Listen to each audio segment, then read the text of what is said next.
The first part of the day was unremarkable, the kind of routine that makes you think the world is normal and safe. Alex Carter had woken up early, made a pot of strong coffee in his small but tidy Manhattan apartment, and prepared breakfast for his son, Liam. The boy was 17, too old for parental micromanaging, but Alex still insisted on eating breakfast together. He said it was their thing, a quiet ritual before diving into the chaos of New York City. It was spring, and the morning air carried that strange mix of lingering winter chill and the promise of warmer days.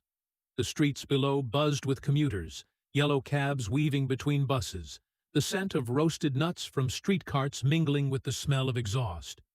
Alex had finished a consulting project the day before for one of his regular clients, a major finance company, helping them patch vulnerabilities in their network. It wasn't glamorous work, but it paid the bills and kept him sharp. As a cybersecurity consultant, Alex was used to digging into the underbelly of the internet, scanning lines of code for traps, backdoors, and breaches. Liam, wearing a navy hoodie and a backpack slung over one shoulder, had brought his laptop along. He had an after-school project and wanted to get some coding done during lunch. He was a gifted programmer in his own right, though Alex tried not to push him too hard into the same career. Still, the kid's talent was undeniable. By 9:15 a.m., they were walking toward the 42nd Street subway entrance, chatting idly about the latest Marvel movie. The sidewalk was crowded, but that was nothing new. Alex noticed the first sign of trouble in the form of a sudden hush among the pedestrians ahead. It wasn't total silence, just a ripple of awareness, people slowing, turning their heads. Then came the sound of boots. Heavy, deliberate, synchronized. The FBI agents appeared almost at once, moving like a wall of black-clad precision. They weren't your average office agents in suits. These were tactical officers, wearing bulletproof vests with bold yellow FBI lettering. Their expressions were flat and unreadable, scanning the crowd like predators identifying prey. Alex instinctively stepped in front of Liam. From behind the wall of agents emerged a woman in a navy pantsuit, her stride fast, her jaw set. Her blonde hair was styled in a sharp bob, and she radiated authority. Alex would later learn her name, Special Agent Miranda Kane. But in that moment, all he saw was the fury in her eyes. She stopped 5 feet away, pointed directly at him, and shouted so loudly the words seemed to freeze the air. "FBI! Arrest them!" The words hit like a gunshot. Liam stiffened, clutching his laptop case. Alex felt his pulse spike, but kept his voice steady. "There's a mistake," he said, lifting his hand slightly. "We haven't done anything." "Save it for your lawyer," Miranda snapped, her tone flat but loaded with conviction. "You and your son are under arrest for breaching a classified government network and stealing national security data." Gasps spread through the gathering crowd. Strangers pulled out their phones, recording. Alex's mind went into overdrive. He knew this wasn't random. 2 weeks earlier, he had stumbled across a dangerous anomaly while scanning a corporate server, a hidden backdoor linking directly into a Department of Defense database. He had reported it, thinking he was helping. But somehow, that same digital breadcrumb trail now pointed straight at him. 2 agents moved in, one gripping Alex's arm, another stepping toward Liam. The teenager's voice shook as he protested. "I don't even know what you're talking about." Miranda didn't break eye contact with Alex. "You will." In seconds, father and son were surrounded, the subway entrance behind them now blocked by agents. The city roared on, but for Alex, the world had narrowed to this surreal nightmare. His son's frightened eyes, the cold metal of handcuffs, and the gnawing certainty that someone had just turned their lives upside down. The ride to the FBI field office was silent except for the hum of the engine and the occasional crackle of the agents' radios. Alex sat in the back of the black SUV, hands cuffed tightly in front of him, the metal biting into his wrists with every bump in the road. Across from him sat Liam, pale and wide-eyed, his lips pressed into a thin line. An agent flanked each of them, both armed, both stone-faced. Alex wanted to tell his son it would be okay, but he didn't dare lie, not when he had no idea how deep this went. They drove past familiar New York streets, but they might as well have been in another country. People went about their day, unaware that somewhere inside a blacked-out SUV, a father and son were being dragged into the kind of nightmare you don't wake up from. When they arrived, the agents didn't take them through a public entrance. Instead, they passed through a secured underground garage. Alex caught a glimpse of security cameras, bulletproof glass, and thick steel doors. Inside, they were separated immediately. Liam was led down one hallway, while Alex was pushed in another direction. He didn't like the way Liam's eyes darted back toward him, silently asking if they would be okay. Alex was placed in a small, windowless interrogation room. The walls were painted a dull gray, and the air smelled faintly of industrial cleaner. A metal table and 2 chairs sat in the middle, one chair bolted to the floor. Above, a buzzing fluorescent light cast harsh shadows. He sat there for hours. Finally, the door swung open, and Special Agent Miranda Kane walked in, a file in hand. She didn't sit immediately. She paced, watching him like a predator sizing up its prey. "You're good, Carter," she said finally. "Really good. You know how to hide your tracks, encrypt your data. But you slipped up." "I don't know who's feeding you this," Alex said evenly, "but I've been set up. That breach? I reported it to your agency."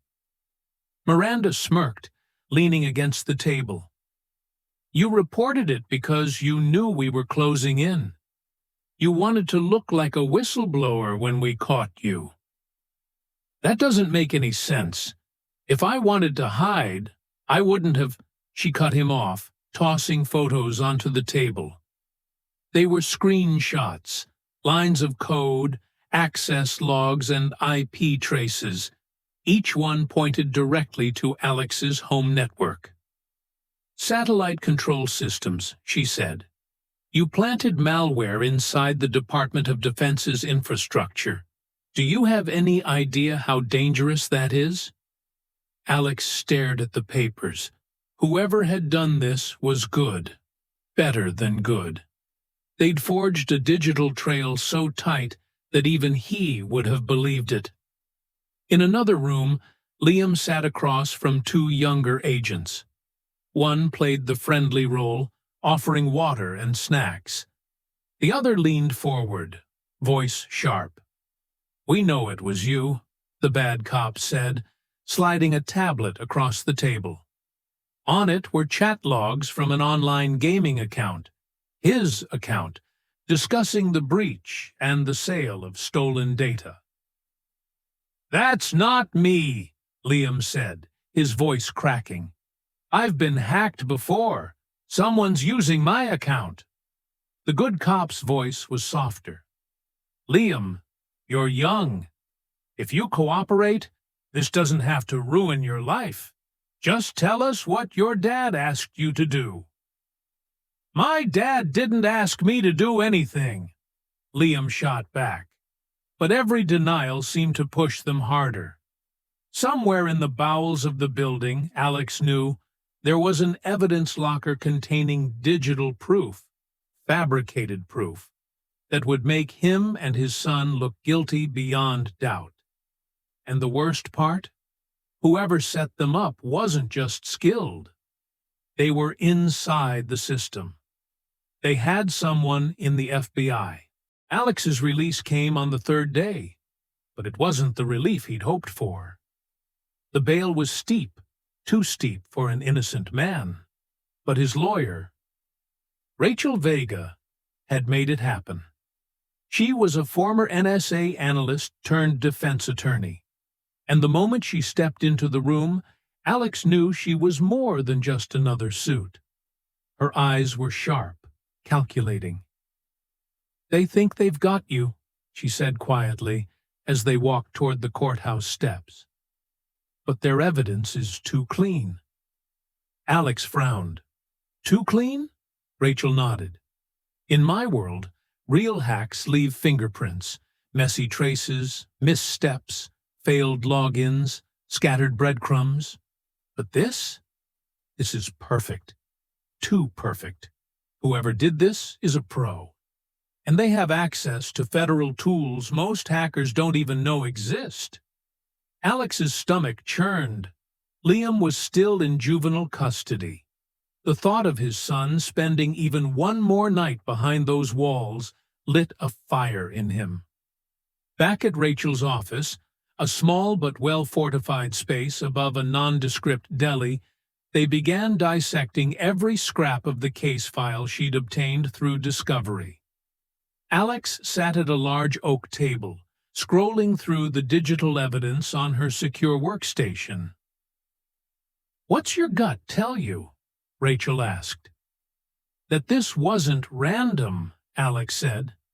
2 weeks ago, I found a hidden back door in a corporate server that linked directly into a DoD network. I reported it to the contact I had at the FBI. 2 days later, the back door was gone. Now, here we are." Rachel raised an eyebrow. "Who was your contact?" "Agent Ethan Cross, Cyber Division." Her reaction was subtle but telling.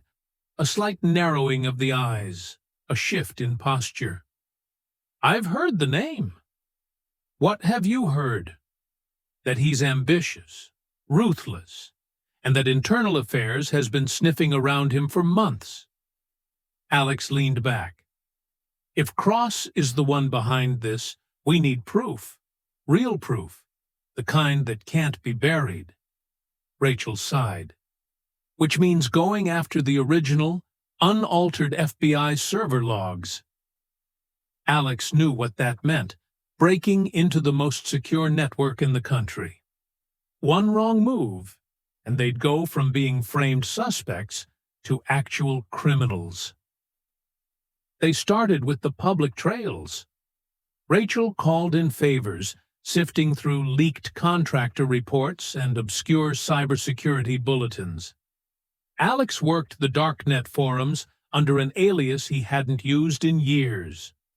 The chatter confirmed their worst fears.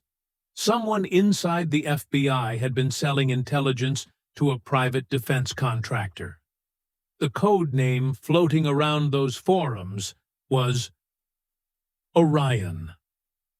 And Orion had covered their tracks by pinning the breach on an outsider, Alex, and using Liam's gaming account as the cherry on top. But the real break came when Rachel's contact at a tech company quietly forwarded an encrypted file. Inside was a snippet of a mine fee. Routing table. A map of where stolen packets of data had been sent during the breach. Every route pointed to one server, and that server was under Ethan Cross's personal clearance. That night, Alex lay awake on Rachel's office couch, staring at the ceiling. He thought about Liam, alone in a cell, probably wondering why his father hadn't fixed this yet. The guilt pressed down like a weight. He thought about how Cross must be sleeping peacefully somewhere, confident his plan had worked. And that's when Alex decided. They were going into the FBI's network. The plan was brutal in its simplicity. Rachel still had an old bureau-issued laptop from her NSA liaison days, wiped, but with the hardware ID intact. With the right spoofing, Alex could piggyback into the system, as if the machine were on the FBI's internal network. Of course, that meant bypassing layered firewalls, intrusion detection systems, and AI-driven anomaly monitors. It was the digital equivalent of walking into a bank vault while 100 cameras watched. Failure meant prison, permanent prison. Success meant freedom. for both of them. Rain lashed against the city that night, turning the streets into black mirrors that reflected the glow of street lamps and neon signs. From the rooftop of a midtown office building, Alex could see the FBI's Manhattan field office in the distance. An unremarkable block of steel and glass, hiding secrets worth more than gold. Inside Rachel's small office, the tension was a living thing. The old bureau-issued laptop sat in the center of the table, its screen dark for now. Alex paced, running through the plan for the 100th time. Rachel sat with her arms crossed. Once you're in, you'll have minutes, maybe less, before the anomaly detection systems flag you. If they spot you, we're done. Alex stopped pacing. Then I won't get spotted. He wasn't just being cocky. He'd been preparing for this his entire career. Backdoors, sandbox exploits, packet cloaking. He'd sharpened every tool he had. Phase 1, the entry. Rachel booted the laptop. Alex inserted a slim USB stick, custom firmware, built to mimic the exact digital fingerprint of an active bureau workstation. The system came alive, and the login prompt blinked on the screen. Rachel typed in a set of credentials she'd borrowed from a friendly contact. Alex added the cloaking layer, a sequence of scrambled packets that would ride existing traffic flows to mask their connection. Within seconds, they were in. The FBI's internal portal looked deceptively simple, just folders and subfolders. But behind every click was a fortress of layered encryption. Alex navigated like a surgeon, his fingers dancing over the keys. Phase 2. The hunt. They needed the unaltered incident logs from the DoD breach, the real ones, before Cross's tampering. Alex traced the logs through the Cyber Division's secure cluster, bypassing the mirrored records Cross had planted for investigators. And then, there it was, a directory labeled Archive, Rawing Res John Logs 2025 A7s. Inside hundreds of compressed data files, Alex searched for the exact timestamp of the breach. His eyes locked on a single 3 GB file. He pulled it, running a hash check to confirm authenticity. What he found made his heart pound. The connection origin wasn't his home IP. It was an internal FBI workstation using an admin-level clearance ID. And that ID belonged to Ethan Cross.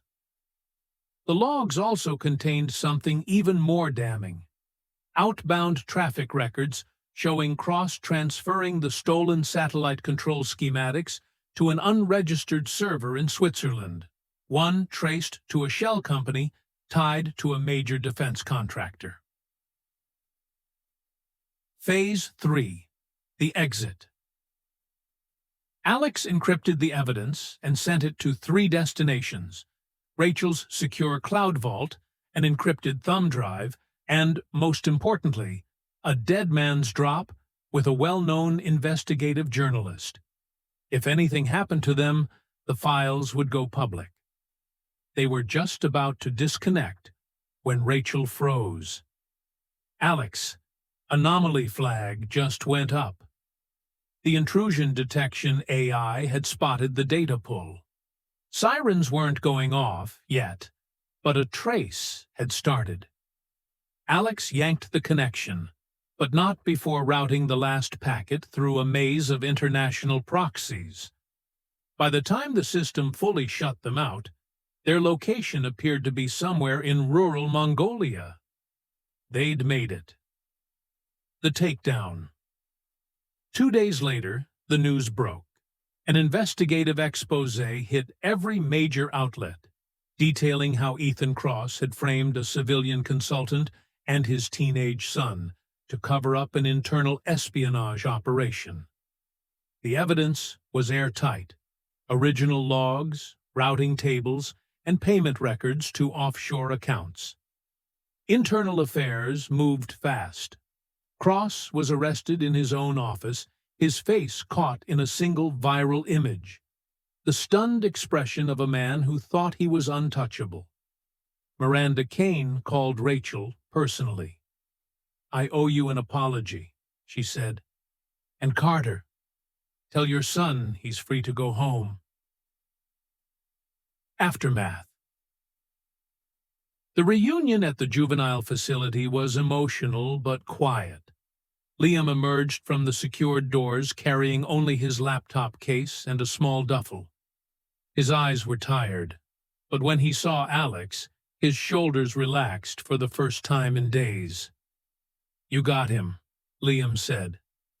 Alex smiled faintly. "We got him."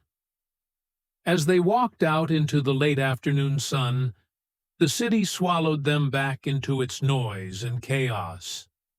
Life wouldn't magically go back to normal. There would still be mistrust, still the occasional side-eye from people who had read only the first headlines. But they were free, and they had something even more valuable than their names cleared. They had each other. Alex knew one thing for certain. Framed once, you never stop looking over your shoulder. But now, if anyone ever tried again, they'd be ready.